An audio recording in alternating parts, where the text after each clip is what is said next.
जय हिंद। मैं सहायक आचार्य सहदीप सिंह, राजनीति विज्ञान राजकीय महाविद्यालय इटावा। आज हमारा टॉपिक है राजनीति विज्ञान की परंपरागत परिभाषाएं। कल हमने राजनीति विज्ञान के अर्थ के बारे में सामान्य चर्चा की थी और आज हम परंपरागत परिभाषाओं को देखेंगे। तो देखिए, उससे पहले हम ये जान लें कि जो अरस्तु ने राजनीति विज्ञान के बारे में या मनुष्य के बारे में क्या कहा है, क्योंकि अरस्तु को राजनीति विज्ञान का जनक कहा जाता है।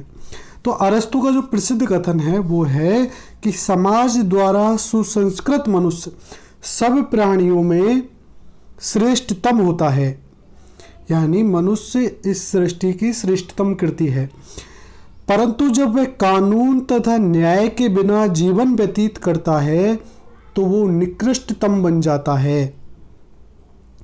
यदि कोई मनुष्य ऐसा है जो समाज में ना रह सकता हो अथवा जिसे समाज की आवश्यकता ही ना हो क्योंकि वह अपने आप में पूर्ण है, तो उसे मानव समाज का सदस्य मत समझो। वह जंगली जानवर या देवता ही हो सकता है। ये बात अरस्तु ने कही है। तो इस बात की सामान्य सी बात है कि व्यक्ति समाज में रहने वाला प्राणी है और सामाजिक जीवन के अनेक पक्ष होते हैं और इन अनेक पक्षों का अध्ययन अनेक प्रकार के सामाजिक विज्ञानों के द्वारा किया जाता है। जिस प्रकार से समाजशास्त्र मानव के सामाजिक जीवन का अध्ययन करता है, अर्थशास्त्र मानव के राजनीतिक जीवन का अध्ययन करता है, नीति शास्त्र मानव के नैतिक पक्ष का अध्ययन करता है, और इसी प्रकार से जो राजनीति विज्ञान है ये मानव के राजनीतिक पक्ष का अध्ययन करता है। तो इसी क्रम में जो हमारे राजनीति विज्ञान विषय की परंपरागत परिभाषाएं हैं, विभिन्न विद्वानों ने जो परिभाषाएं प्रस्तुत की हैं, इनको 3 वर्गों में रखा जा सकता है। एक है राजनीति विज्ञान केवल राज्य से संबंधित है। दूसरा है राजनीति विज्ञान सरकार के अध्ययन के रूप में है। और तीसरी जो बात है वो राजनीति विज्ञान राज्य और सरकार दोनों के अध्ययन के रूप में। और एक चौथा वर्गीकरण भी सामने आता है जब हम कहते हैं कि राजनीति विज्ञान मानव से संबंधित है, मानवीय क्रियाओं से संबंधित है। तो आओ एक एक करके इसका अध्ययन करेंगे। परंपरागत राजनीति विज्ञान की परिभाषाएं, इनको 4 वर्गों में रखा जा सकता है। राजनीति विज्ञान केवल राज्य के अध्ययन के रूप में किसने बताया? बिलंसली, गार्नर, गेटेल और गेरिस की परिभाषाएं इस क्रम में रखी जाएंगी जो केवल राज्य के अध्ययन के रूप में परिभाषाएं देते हैं। राजनीति विज्ञान राज्य के अध्ययन के रूप में, और राजनीति विज्ञान केवल सरकार के अध्ययन के रूप में इस क्रम की परिभाषाएं देने वाले विद्वान हैं लीकॉक और सीले। राजनीति विज्ञान राज्य और सरकार दोनों के अध्ययन के रूप में इस प्रकार की परिभाषाएं जो देते हैं वो हैं पॉल जेनेट, डिमॉक, गिलक्रास्ट। और राजनीति विज्ञान राज्य, सरकार और व्यक्ति के अध्ययन के रूप में इस प्रकार की परिभाषाएं लॉस्की और हरमन हेलर के द्वारा दी गई हैं। तो राजनीति विज्ञान की वे परिभाषाएं जो केवल राज्य से संबंधित हैं। तो सबसे पहले ये जो राज्य से संबंधित जो परिभाषाएं देते हैं इनमें बिलंसली का नाम आता है। बिलंसली क्या कहता है कि राजनीति विज्ञान वह विज्ञान है जिसका संबंध राज्य से है और जो ये समझने का प्रयत्न करता है कि राज्य के आधारभूत तत्व क्या हैं, उसका आवश्यक स्वरूप क्या है और किन विविध रूपों में उसकी अभिव्यक्ति होती है तथा उसका विकास कैसे हुआ है। यानी बिलंसली का सारा की सारा मामला राज्य पर केंद्रित है। यानी राज्य के मूलभूत तत्व क्या है, राज्य किन तत्वों से राज्य का अस्तित्व बनता है। जैसे हम कहते हैं कि राज्य के मूलभूत तत्व क्या है, जनसंख्या, भूभाग, सरकार, संप्रभुता, इनको माना जाता है। तो ये कहता है कि राज्य के आधारभूत तत्व और उसका आवश्यक स्वरूप क्या है, यानी उसका आवश्यक स्वरूप राज्य कैसा है और उसके किन विविध रूपों में अभिव्यक्ति होती है।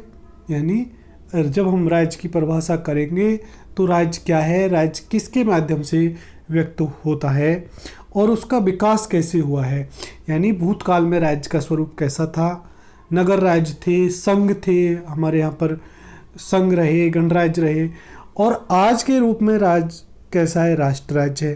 तो ये शुरुआत से लेकर अंत तक राज्य के स्वरूपों का, तो कहने का मतलब विलंसली की परिभाषा में राज्य केंद्र बिंदु है।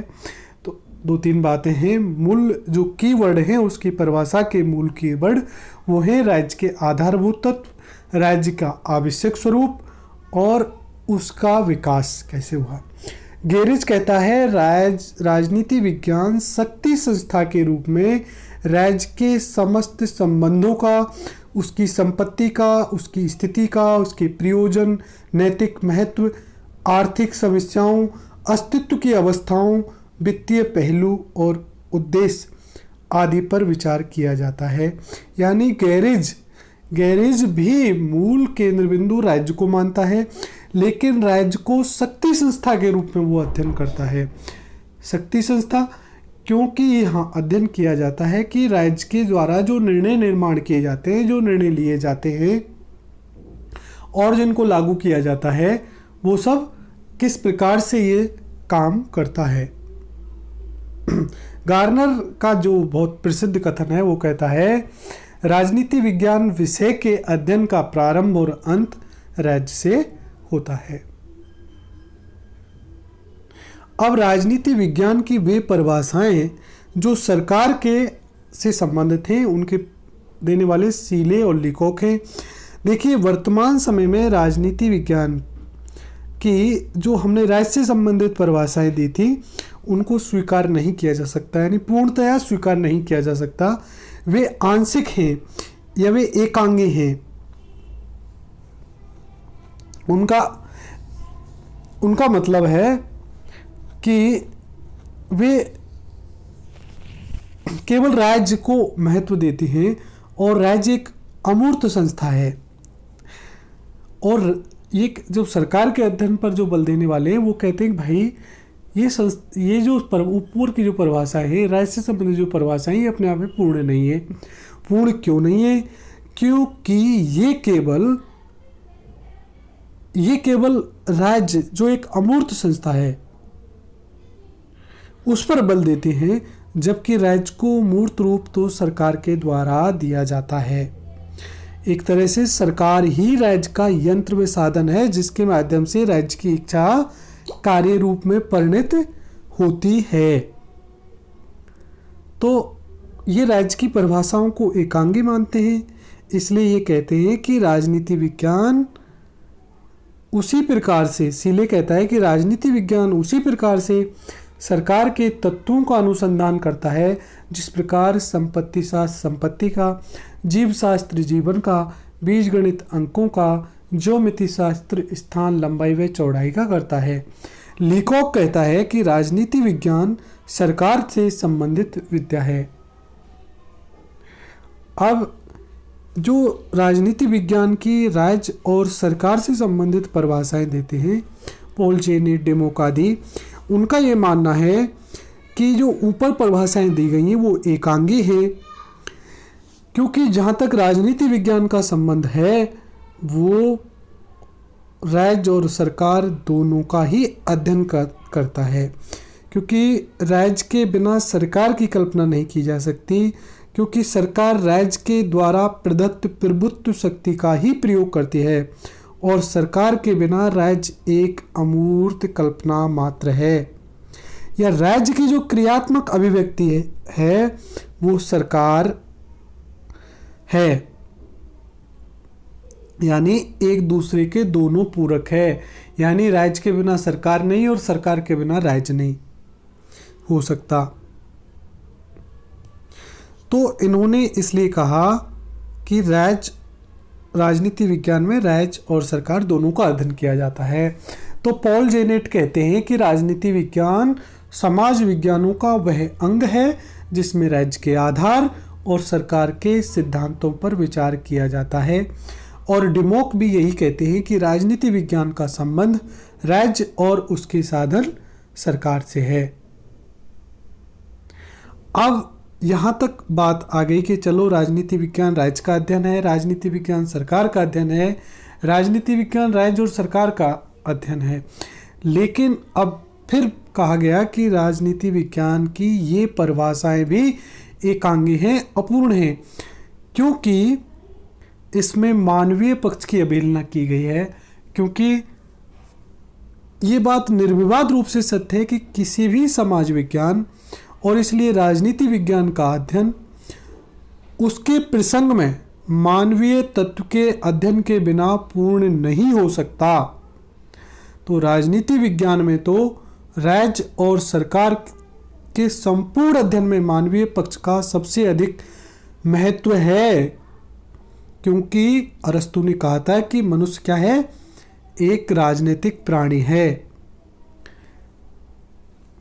राज्य और सरकार का अध्ययन किया जाता है, क्यों किया जाता है? कि संस्थाएं मानव जीवन को बहुत अधिक प्रभावित करती हैं। क्योंकि राजनीति क्या है, राजनीति शुरुआती मानव के कारण हुई, और इसीलिए ये परिभाषाएं आई।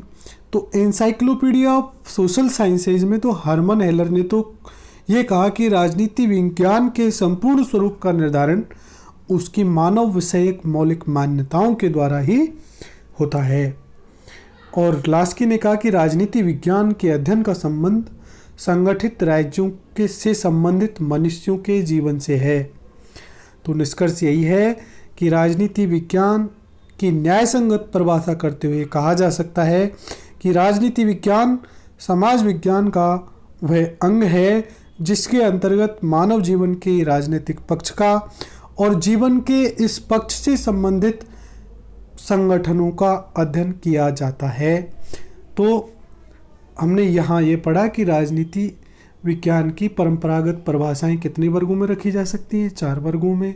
राज्य से संबंधित, सरकार से संबंधित, राज्य और सरकार दोनों से संबंधित, और मानव, चौथे जो वर्ग है मानवीय तत्व से संबंधित। और इन परिभाषाओं के जो समर्थक विद्वान हैं उनको हमने जाना, और उन्होंने क्या क्या परिभाषाएं दी ये हमने जाना, और निष्कर्ष के रूप में भी हमने कहा कि राजनीति विज्ञान इन सब से जुड़ी हुई चीज़ है। तो आज के हमारे इतना ही।